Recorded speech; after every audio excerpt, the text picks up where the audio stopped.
Good evening, and it's great to have you with us here on a Tuesday night. And we're going to begin tonight with the images that have stunned the world.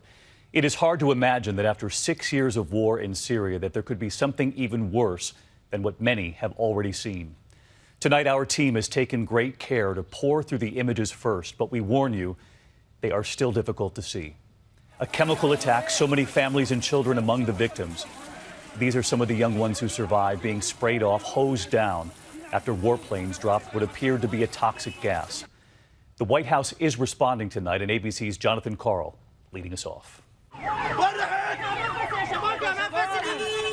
Tonight, outrage over these scenes of horror and suffering in Syria.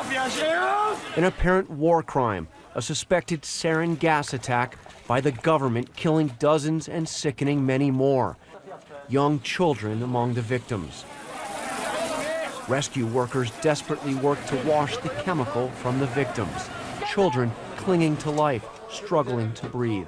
The gas attacks are continuing every day, and no one is doing anything to stop this gas attack.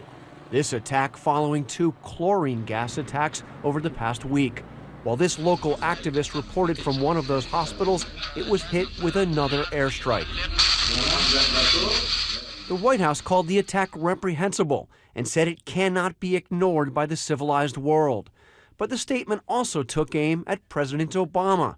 These heinous actions by the Bashar al-Assad regime are a consequence of the past administration's weakness and irresolution. That's a reference to President Obama's failure to punish Syria for crossing the so-called red line when it used chemical weapons in 2013.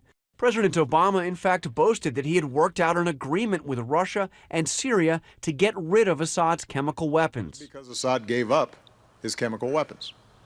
And that's not speculation on our part. Tragically, that was not true. At least some of the weapons remained. The big question right now is whether President Trump will hold Assad accountable for using chemical weapons. He didn't talk about it today, but he did say this in a speech on the economy. I'm not, and I don't want to be, the president of the world. I'm the president of the United States. And from now on, it's going to be America first. Secretary of State Rex Tillerson ignored questions on the attack. Mr. Secretary, any comments on the chemical attack in Syria? But just last week, Tillerson signaled a significant change in longtime U.S. policy that Bashar al-Assad must go. I think the status and the longer term status of President Assad will be decided by the Syrian people.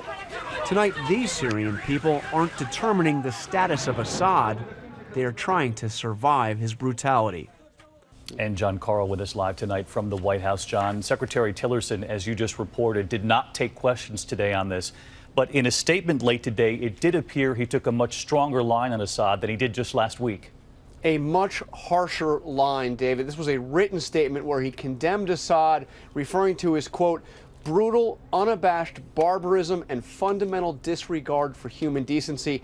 He also said that Assad must be held accountable, and he called out 2 of his allies, Russia and Iran, saying that they bear great moral responsibility for these attacks. But left still unclear, David, is what the Trump administration will do about it and whether they now want Assad to go. All right, John Karl leading us off tonight. John, thank you.